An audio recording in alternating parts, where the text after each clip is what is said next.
Bismillahirrahmanirrahim. Alhamdulillahirrabbilalamin. Wassalatu wassalamu ala sayyidina wa maulana Muhammadin wa ala alihi wa sahbihi ajma'in, amma ba'd.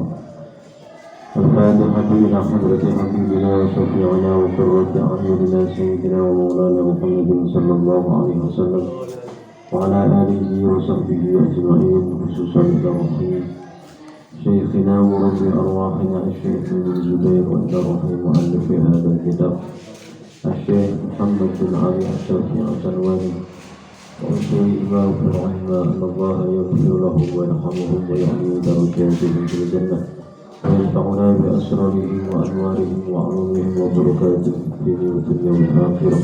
الفاتحة. أعوذ بالله من الشيطان الرجيم. بسم الله الرحمن الرحيم. Alhamdulillahi Rabbil Alamin. Ar-Rahmanir Rahim. Maliki yawmiddin. Iyyaka na'budu wa iyyaka nasta'in. Ihdinas siratal mustaqim. Siratal ladzina an'amta 'alaihim ghairil maghdubi 'alaihim waladdallin. Amin. Bismillahirrahmanirrahim. Al-Haditsus Sadisu, utawi hadis yang kaping 6. An Abi Hurairah, iku saking Abi Hurairah radhiyallahu ta'ala anhu. Abu Hurairah itu termasuk sahabat Rasulullah yang dari kasta atau orang-orang, kelompok orang-orang yang fakir, yang bisa. Mulanya orang-orang Syiah itu tidak mau menggunakan hadisnya Abu Hurairah karena orang-orang Syiah ini terlalu fanatik kepada ahli bait, kemudian keturunan Kanjeng Nabi. Selain dari keturunan Rasulullah, orang-orang Syiah ini tidak mau memakai hadisnya yang diriwayatkan oleh orang yang bukan dari keturunan Rasulullah, termasuk Abu Hurairah. Abu Hurairah ini di awal beliau nyantri oleh Kanjeng Nabi. Di awal beliau nyantri oleh Kanjeng Nabi, ini Abu Hurairah ini daya ingatnya ini sangat lemah sekali. Setelah Rasulullah menyampaikan hadis itu, Abu Hurairah berngaji langsung lali, berngaji kalau Kanjeng Nabi terus lali.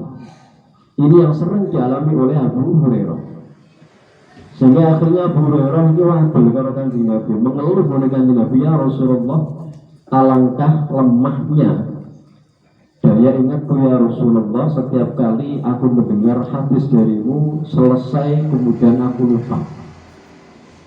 Akhirnya kalau Kanjeng Nabi didhawuhi wis nak ngono, setiap awak mengaji iki serbanku gelar, nek bareng ngaji kok serbanku usap nang wajahmu, usap nang sirahmu.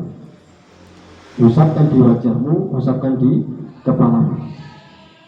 Akhirnya kemudian dilakukan oleh Abu Hurairah ketika Abu Hurairah berangkat ngaji oleh Kanjeng Nabi. Kemudian Abu Hurairah meminta serban Rasulullah untuk digelar di depan majelis. Setelah digelar, Rasulullah menyampaikan hadis. Setelah selesai, kemudian serban itu diusapkan di wajah Abu Hurairah dan di kepala Abu Hurairah. Langsung semuanya yang pernah disampaikan Rasulullah langsung lebu kabur. Dan akhirnya Abu Hurairah adalah termasuk sahabat yang meriwayatkan hadis yang terbanyak di antara yang lain. Itu mereka baru kayak serbane Kanjeng Nabi. Nah ini bisa ditulis santri saya, cuma aku gak ada serban dulu. Jadi ada tak gelar sih, gelar apa? Jadi rasa kegelar. Sahabat gelar itu rasa jatah sudah saya tangguh.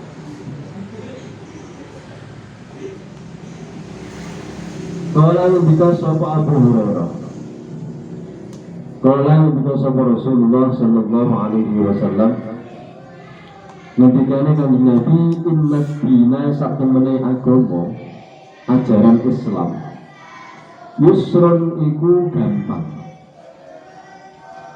wala yusad dalan orang beratake, ad-dina ing agama ahadun sapa wong suci, illa ghalaba kejaba ngalahake apa agama hu ing ahad. Rasulullah menyampaikan dalam hadis ini bahwa agama atau ajaran Islam itu merupakan ajaran yang sangat ringan sekali. Islam itu gampang, Islam itu ringan, sangat ringan sekali. Dan tidaklah seseorang memberatkan ajaran-ajaran Islam kecuali dia akan kalah dengan ajaran Islam itu sendiri. Artinya apa? Artinya bahwa Islam itu ringan. Ajaran Islam itu ringan, tidak memberatkan siapapun. Seandainya ada orang yang kemudian melakukan syariat Islam, misalkan ibadah, dengan praktek sengketok rekoso tenang, kepingin oleh kesempurnaan sing benar-benar sempurna, jadi berat no awal tenanan, sampai setiap malam mulai setelah isya sampai subuh, dia mulai terus sholat demi terus, mulai dari isya sampai subuh. Karena apa? Dia ingin mengejar fadilah atau kemuliaan yang banyak. Lalu dianggap apa? Memberatkan terhadap ajaran agama, memberatkan dirinya terhadap ajaran agama. Loh, dia ini tidak bertahan lama. Pasti suatu saat ada waktu-waktu dari malam tersebut yang tidak digunakan untuk qiyamul lail, tidak digunakan untuk ibadah. Karena apa ya? Karena mungkin dia capek, keselen, atau mungkin dia terus ono unsur yang lain, sehingga dia tidak bisa melakukan sholat bunyi yang biasa dilakukan tersebut. Karena apa ya? Karena agama itu mudah, gampang, jadi gak usah diperberat, orang usah ngel-ngel, agama itu gampang. Jadi aku pengen sholat bunyi ya monggo, tapi aja terlalu dipaksa wae. Jadi saya ini misalkan malam ini kepengen sholat bunyi, ya silahkan, tapi aja terus sampai semuanya dimusuh. Karena apa? Karena ini nanti bisa beresiko orang tadi meninggalkan suatu kewajiban. Misalkan ada orang yang semangat sekali melakukan tahajud, sholat malam sampai satu malam penuh dia habiskan untuk sholat, mulai dari isya sampai jam 3. Sholat sunnah, terus wiridan. Dan nanti akhirnya di akhir malam, di malam yang akhir jam 4, akhirnya dia keselan. Keselan akhirnya untuk bareng ngantuk, akhir keturun subuh ini hilang. Loh, ini termasuk apa? Resiko yang akan ditanggung wong-wong sing terlalu berat mengguni ajaran Islam. Tapi Islam itu sangat ringan sekali. Jadi misalnya kok malam ini kepengen ya mulai ya monggo, tapi harus sampai satu malam penuh. Misalnya jam berapa enggak leren dulu. Besok kepengen sholat ya monggo, orang yang itu. Untuk puasa misalkan ada orang puasa, kepengen puasa terus berdino pengen puasa terus, maka pasti suatu saat dia akan mengosongkan waktu dari ibadah puasa. Itu pasti. Mesti dia kalah karo fitrah atau hukum asli daripada ajaran Islam. Fitrah daripada ajaran Islam adalah ad-dinus yusrun, inna dina yusrun. Agama itu mudah dan ringan. Sehingga andai kan ada orang yang memberatkan dirinya untuk melakukan suatu ibadah, maka pasti dia akan kalah dengan fitrah daripada ajaran Islam itu sendiri, yaitu Islam adalah ringan. Artinya dia pasti tidak akan pernah bisa terus melakukan ibadah sampai sempurna benar. Meski ono waktu sing dikosongkan dari ibadah. Mulanya jangan sampai kita kemudian melakukan suatu ibadah yang membuat hati kita menjadi jenuh, membuat hati kita menjadi bosan.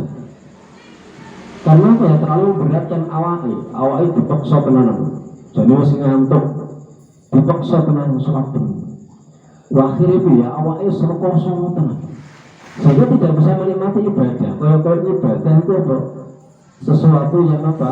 Sesuatu paksaan. Orang dadine atine seneng ibadah menurut Gusti Allah, malah kaya atine merasa apa? Merasa tertekan, merasa masyaqqah berat. Mulane agama itu gampang. Jadi kayak poso misalnya, kepengen poso Senin Kamis ya. Misalnya kok pas suatu saat ke orang poso, ya nggak apa-apa. Karena agama tidak menuntut seseorang untuk sampai terus maksa awake, mayakno awake nggone ibadah. Karena apa ya tadi bisa mendatangkan resiko yang lebih yang lebih besar ketika orang itu memaksakan sampai satu malam dia ibadah dengan Gusti Allah, ibadah sunnah, akhirnya piye awake kesel terus keturun baru ngarep subuh malah turu subuh ilang konggo. Jadi berarti apa? Melakukan kesunahan meninggal kewajiban. Jelas ini merupakan sesuatu yang tidak dibenarkan oleh syariat. Mulane fasad bidu mongko gawe bener sapa sira kabeh. Lakukan sesuatu yang benar. Artinya ketika melakukan ibadah, lakukan dengan yang benar sesuai dengan ajaran Kanjeng Nabi. Ojo terlalu dipaksa, ojo terlalu ngoyo, karena itu nanti bisa mendatangkan suatu kebosanan, kejenuhan. Akhirnya hatinya merasa merasa berat ibadah ini Gusti Allah. Wakari bulan gawe gampang sapa sira kabeh. Wakari bulan gawe gampang sapa sira kabeh.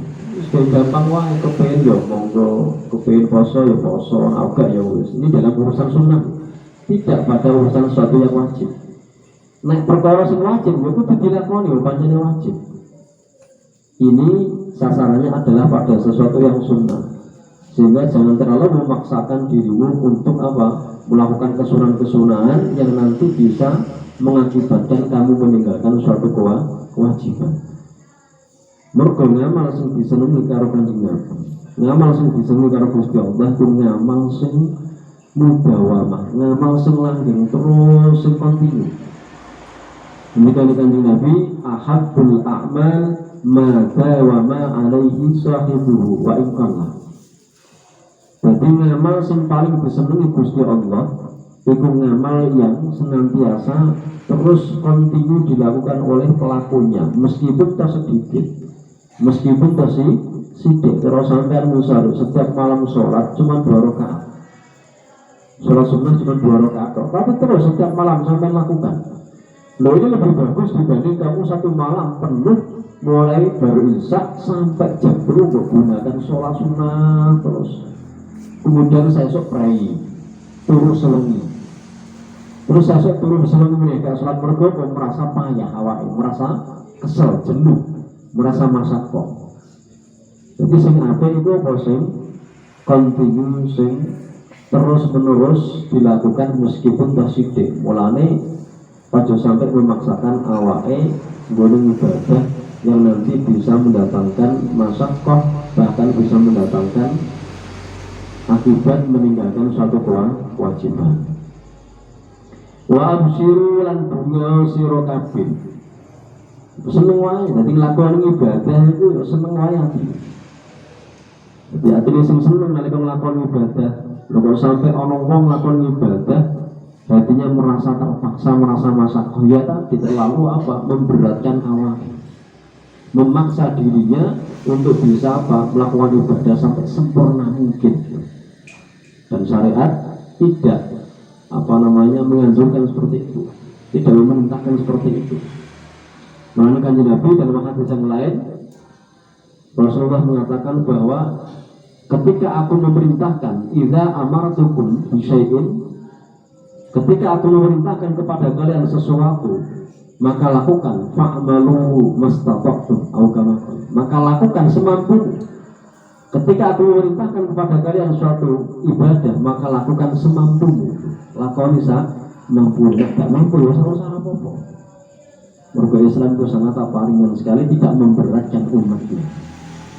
Supaya kita ketika melakukan ibadah ini merasa senang, merasa nikmat, merasa enjoy dengan ibadah yang kita lakukan, tidak merasakan masalah sama sekali. Wasta'inu lan jalur pitulung sapa sira kabeh bil ghadwati kelawan waktu esok. warauhati lan waktu sore wa syai'un lan suci-wici minat jadi sanging waktu petenge bengi wa syai'un lan sidik lan sedidik minat jadi sanging waktu petenge bengi. Dan gunakan waktu-waktu ini, 3 waktu ini, waktu pagi hari, kemudian sore hari, dan malam yang gelap. Untuk apa? Untuk ibadah kepada Gusti Allah. Dan ini kan cuma membatasi esok sore terus bengi. Tidak kemudian satu malam digunakan ibadah terus kepada Gusti Allah. Akhirnya awalnya keselen, sesuk terus akhirnya berai. Sholat subuh berai. Terus sesuk sholat bengi berai mereka keselen. Kayak apa kapok. Jadi agama itu gampang, ringan dan gampang, tidak memberatkan kepada umatnya. Jadi gampang, orang usah terlalu diberatkan. Karena justru ketika kamu memberatkan awak dewi, termasuk tanah cok ngengal awak dewi itu sesuatu yang diharamkan. Jadi cara awak itu jadi orang kuat tapi dipaksakan. Itu termasuk apa? Termasuk indrarun nafsi, mendatangkan suatu mudarat, suatu kerugian yang akan dirasakan oleh seseorang. Itu jelas larangan syariat. La dharara wa la dirara. Kita tidak boleh melakukan kemudaratan kepada orang lain, juga tidak boleh melakukan kemudaratan kepada diri kita sendiri. Contohnya seperti tadi, maksa awak wis gak kuat dipaksa tenanan, akhirnya drop.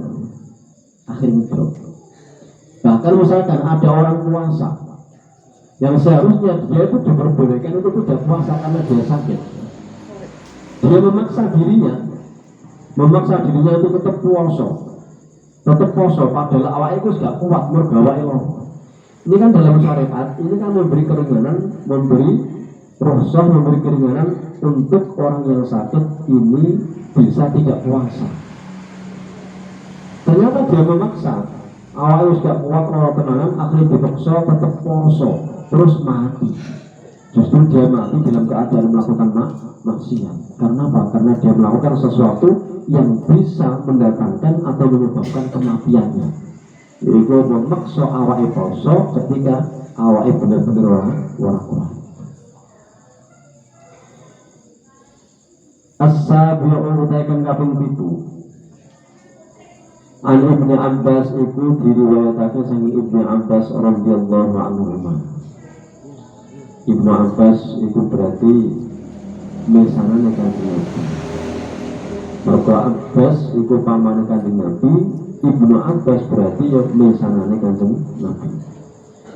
Lah Ibnu Abbas ini termasuk sahabat yang istimewa. Mergo satu-satunya sahabat yang didoakan Rasulullah dengan doa yang istimewa. Allahumma faqihhu fid-din wa 'allimhu at-ta'wil. Ya Allah, fahamkan Ibnu Abbas dalam urusan-urusan agama. Wa 'allimhu at-ta'wil, dan ajarkan kepada Ibnu Abbas ilmu tafsir. Ilmu yang mentafsiri Al-Qur'an. Lalu itu Ibnu Abbas. Hanya beliau yang mendapatkan doa yang istimewa ini, sementara yang lain tidak. Nah akhirnya apa? Akhirnya dalam tafsir itu kalau ada khilaf di antara ulama, maka rujukan yang akan dibuat rujukan pertama itu adalah dawuhnya siapa? Ibnu Abbas, karena beliau adalah orang yang mendapatkan doa dari Rasulullah secara langsung agar diajarkan Allah terhadap ilmu tafsir. Qala ngendika sapa Ibnu Abbas. Ngendika ini Ibnu Abbas, inna wafda Abdul Qaisi, sak temene delegasine Abdul Qais, Raja Abdul Qais. Lama atau iku ing dalem nalikane padha teka kono sapa delegasi Abdul Qais. Teka an-Nabi ing Nabi Muhammad sallallahu alaihi wasallam. Delegasi itu berarti ya utusan, orang-orang atau sekelompok orang yang diutus oleh seorang raja datang kepada Rasulullah. Nah delegasi atau utusan ini tentunya orang-orang yang jelas-jelas istimewa, orang-orang pilihan. Sing diutus itu mesti wong sing pilihan. Karena utusan itu berarti apa? Mewakili. Utusan raja itu berarti artinya apa? Mewakili raja. Sehingga orang-orang yang menjadi delegasi atau orang-orang yang diutus oleh Raja Abdul Qais ini adalah kelompok orang yang benar-benar istimewa, orang-orang terpilih yang ada di daerahnya siapa? Abdul Qais. Kalau ngendika sinten Nabi Muhammad sallallahu alaihi wasallam, man iku sapa al-qaum utai kaum, alman utawa iku sapa al-wafdu utawi utusan atau delegasi. Setelah delegasi ini sampai kepada Rasulullah bertanya, kalian delegasi dari mana? Dari kabilah apa? Dari suku apa?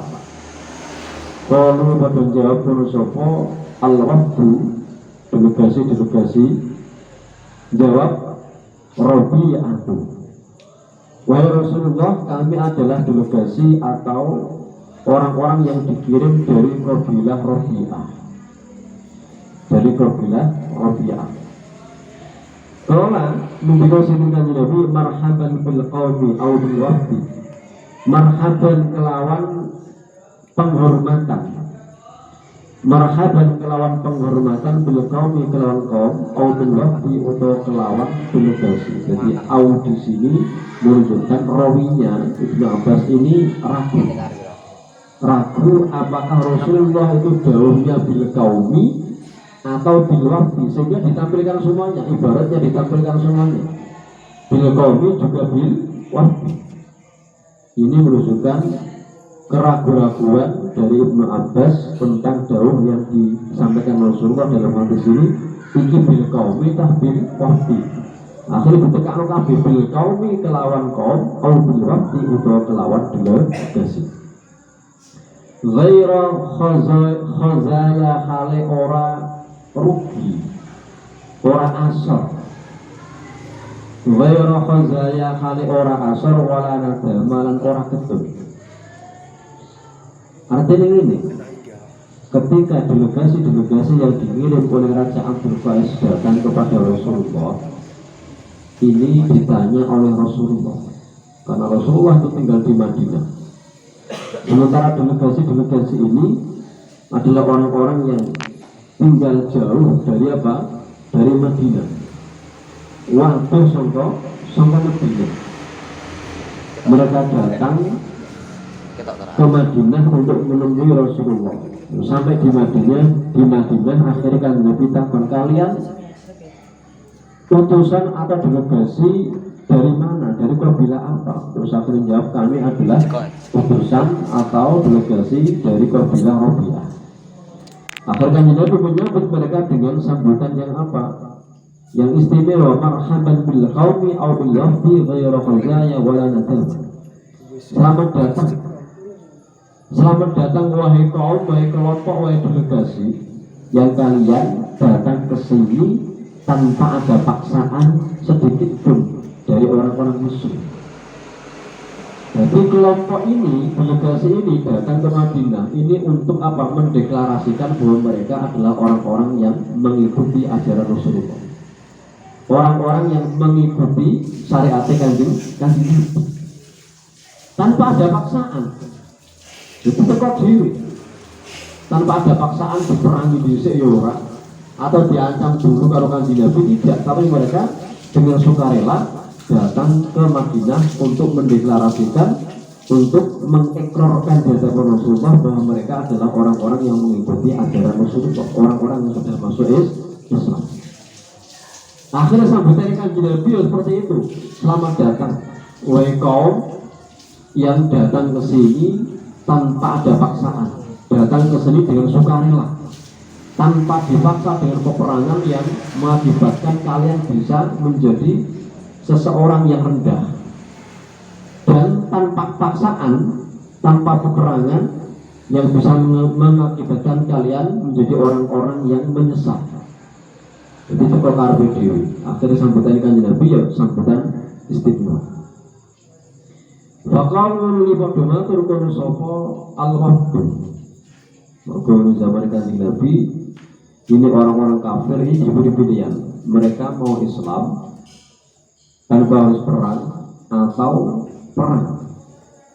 Ketika mereka sudah menyampaikan bahwa mereka siap Islam tanpa harus perang, ya sudah, terus gak usah diadakan perang. Tapi kalau ternyata mereka memilih perang, ya akhirnya perang.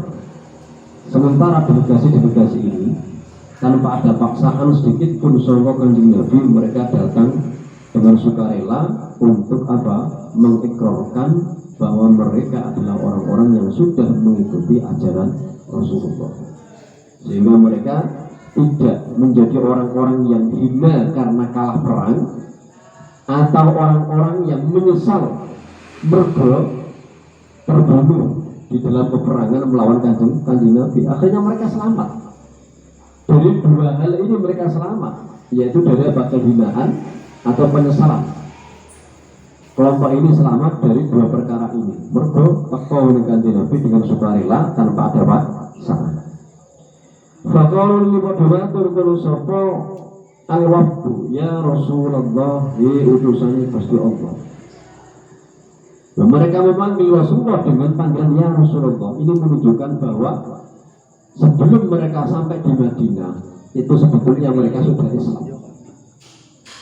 Wong nyeluk Kanjeng Nabi dengan panggilan ya Rasulullah, utusan Gusti Allah. Berarti mereka sudah mengakui bahwa Muhammad adalah utusan Allah. Ini menunjukkan bahwa sebelum mereka sampai di Madinah, mereka ternyata sudah Islam. Cara lamun kok kafir, jelas nyeluk Kanjeng Nabi ya Muhammad, ya Muhammad. Kayak Abu Jahal nyeluk Kanjeng Nabi ya Muhammad, ya Muhammad. Tapi utusan-utusan ini tidak, memang Rasulullah dengan panggilan ya Rasulullah, wahai utusan Allah. Ini berarti mereka sudah mengakui bahwa Kanjeng Nabi itu benar-benar utusan Allah. Inna satu menit kita la nastati'u iku ora mampu sapa kita anak dia ingin tak nekani sapa kita ka ing panjenengan illa fi syahril haram kejaba ing dalam wulan kang mulya. Illa fi syahril haram kejaba ing dalam wulan kang mulya. Wa bainana lan iku tetep ing dalam antarané kita. Para utusan-utusan ini delegasi dari Abdul Qais. Wa bainana lan ing dalam antarané panjenengan hadzal hayyu utawi kilah qabilah min kufari mudoro saking pira-pira wong kafire qabilah mudoro. Mereka datang kepada Rasulullah pertama untuk mendeklarasikan keislaman mereka di hadapan Rasulullah. Kedua, mereka menyampaikan alasan tidak bisa datang langsung dari Kanjeng Nabi kecuali hanya di bulan-bulan haram, bulan-bulan yang mulia, Dzulqa'dah, Dzulhijjah, Muharram, Rajab. Ini alasannya apa mereka kok sampai tidak bisa datang kepada Rasulullah segera mendeklarasikan Islam di hadapan Rasulullah, kok menunggu bulan haram ini baru bisa datang kepada Rasulullah? Ini ternyata alasannya karena tempat mereka dan tempat Rasulullah ini bermula dari orang-orang kafir yang menjadi posisi. Itu karena mereka untuk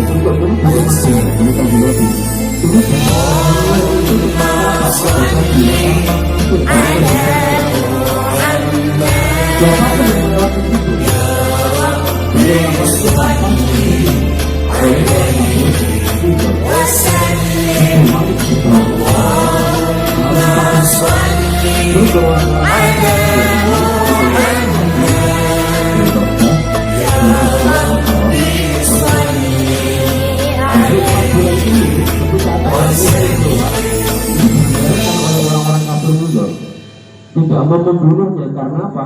Karena di bulan itu adalah bulan yang mulia. Sehingga mereka tidak mau menyelesaikan kemuliaan bulan ini yang membunuh orang yang lewat di daerah mereka. Itu mereka itu ternyata iseng dua rasa bentuk muliaan ini bulan atau bulan mulia merupakan dua tiga Muharram. Ini memang kenapa orang-orang utusan dari Raja Abdul Saleh kok bisa datang kepada Rasulullah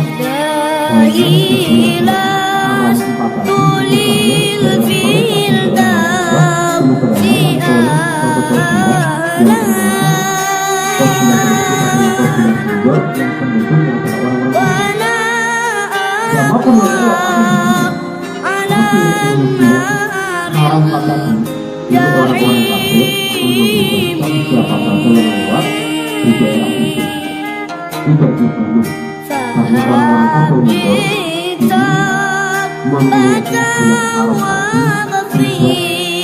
bulan Arafah tidak mau mengambil tempat bulan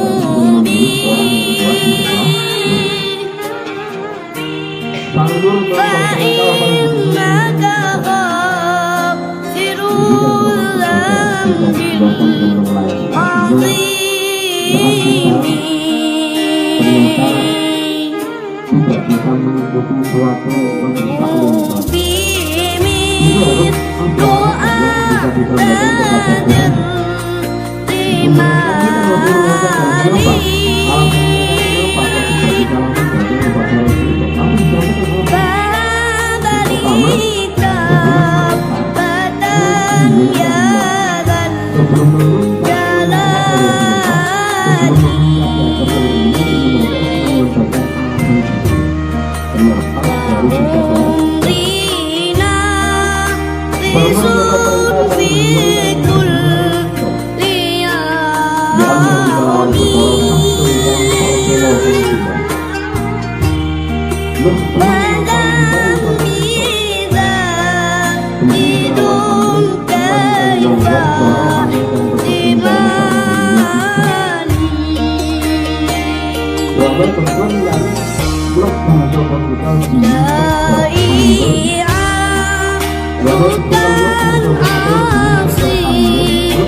kepada Tuhan. Sesuatu perkara yang jelas yang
Bi'arba'in kelawan patang perkara wanahal musbah sopo kanjeng Nabi hum ing al-waqtu an arba'in sampai patang perkara.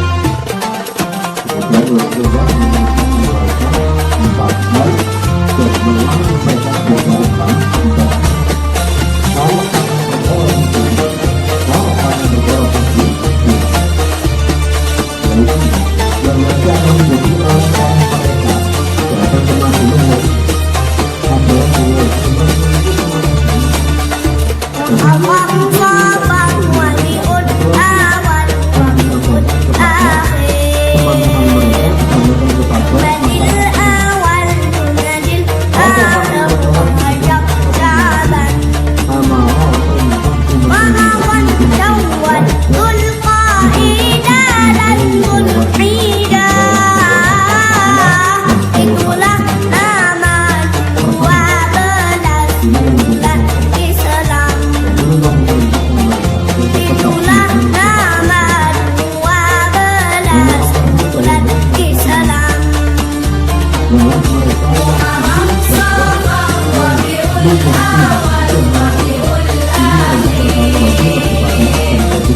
Sampai digolek ini pojok sebelah kiri ini sudah apa?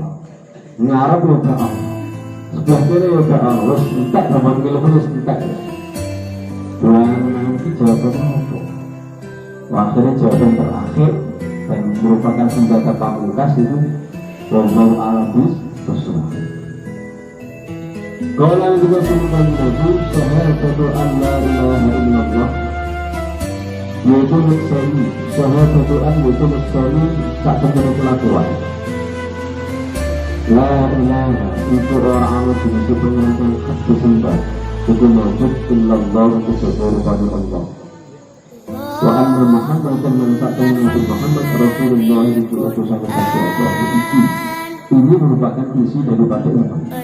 Jadi antara iman dan Islam ini adalah dua hal yang saling talazum, dua hal yang saling terikat yang tidak bisa dipisahkan antara yang satu dengan yang lain. Wah, sudah bisa.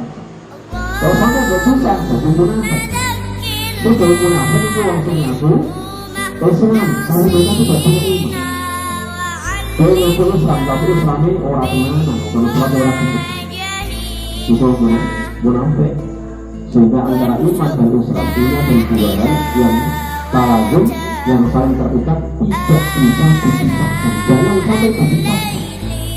Karena itu daripada iman adalah Islam. Lalu dalam Al-Quran sering sekali Allah membuka ya ayyuhalladzina amanu alladzina amanu wa amilus sholihat alladzina amanu wa amilus sholihat wal 'asri innal insana lafi khusrin illal ladzina amanu wa amilus sholihat. Amanu dan wa amilus sholihat ini dua yang saling terikat. Iman dan ngamal soleh. Ngamal soleh itu tegese ya apa? Ya Islam itu. Saya sebagai dari Allah wa anna Muhammadar Rasulullah, terus wa iqamus sholat yang dimenangi sholat, wa ita'u zakat yang bayar zakat, wa siyam Ramadan yang puasa bulan Ramadan. Ini adalah isi daripada itu. Lalu alladzina amanu wa amilus sholihat ini sering sekali disebut dalam Al-Quran dan terus beriring. Iman dan ngamal soleh ini dua hal yang tidak bisa dipisah. Amal soleh itu maksudnya apa? Ya Islam. Al-Islam itu berjaya bagi anda ilaha illallah wa anna Muhammadar Rasulullah wa iqamus sholah wa ita'u zakah wa siyam Ramadan. Nah, kenapa haji tidak disebutkan dalam hadis ini? Ini ada dua jawaban. Pertama, saat itu kewajiban haji belum diperintahkan oleh Allah. Haji saat itu belum diwajibkan. Sehingga apa? Tidak disebutkan oleh Rasulullah. Cuma tamattu, syahadat, sholat, zakat, puasa. Dan jawaban yang kedua, kenapa Rasulullah menyampaikan 4 ini tok sementara hajinya tidak? Itu karena Rasulullah sudah tahu bahwa delegasi-delegasi yang datang kepada Rasulullah tadi tidak mampu untuk melaksanakan haji, sehingga tidak perlu diperintahkan. Oh, gak mampu diperintah. Ya rasa diperintah. Nah, diperintah akhirnya kan memaksakan diri, sehingga akan terjadi apa? Memaksakan awalnya menjadi perkara yang ternyata tidak bisa dilakukan. Yang pertama kita bahas bahwa inna dina yusr, agama itu mudah. Jadi orang yang dipersulit melalui kanjeng Nabi. Kemudian dalam hadis ini kanjeng Nabi orang sampai luput yang haji karena jawaban pertama haji saat itu belum diwajibkan. Jawaban yang kedua, Rasulullah tahu bahwa delegasi-delegasi ini orang-orang yang tidak mampu melaksanakan haji, sehingga kan nggak usah disebut. Wa antuk kurang yang bahawai sopa surah kabeh mil magulami sangking bondo jarahan al-furusa yang seperlima. Ini perintah lain, bukan termasuk bagian atau isi daripada iman yang pokok tadi. Dan wa antuk tu mil magulami al-furus ini kewajibannya, ini kewajiban yang baru.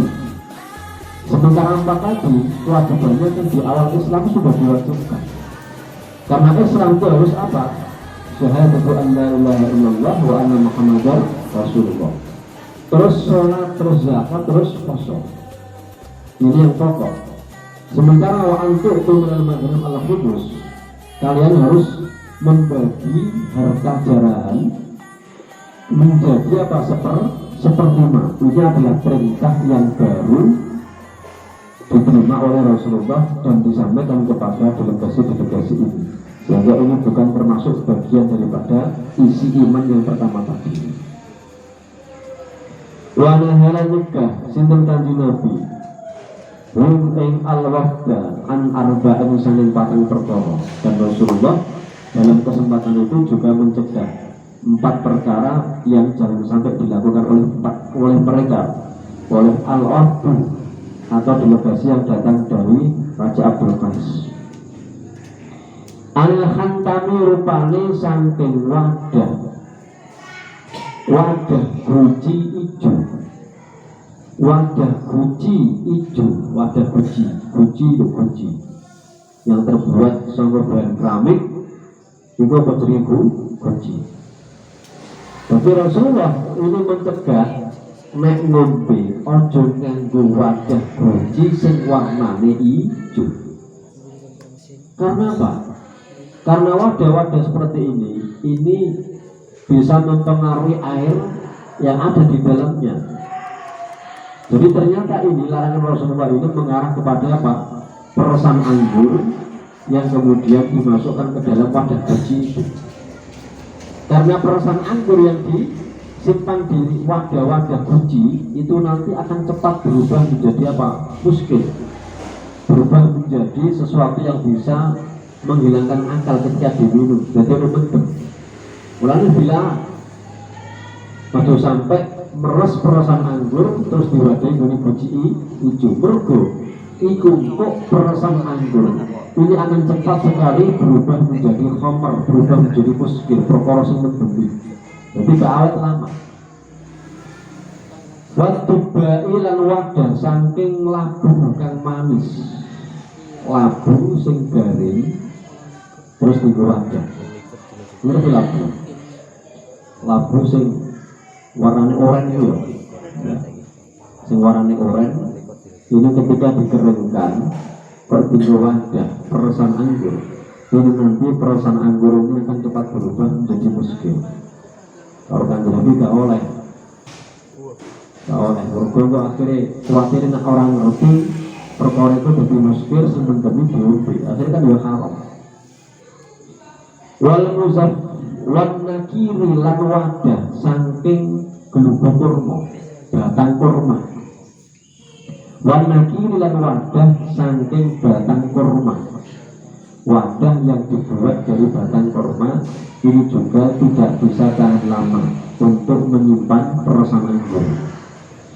Peresan anggur sing diwadahi ini batang kurma, jadi batang kurma diketok terus dibawa wadah. Ini nanti peresan anggur yang disimpan di wadah kimau ini akan cepat berubah menjadi muskil. Wal muzaffati lalu wadah kang den lapisi aspal, wadah kang den lapisi aspal. Seorang dia juga ada aspal, tir itu aspal itu. Tidak pusing untuk tir aspal. Ini pun juga akan merubah peresan anggur yang ada di dalamnya menjadi apa? Menjadi muskil.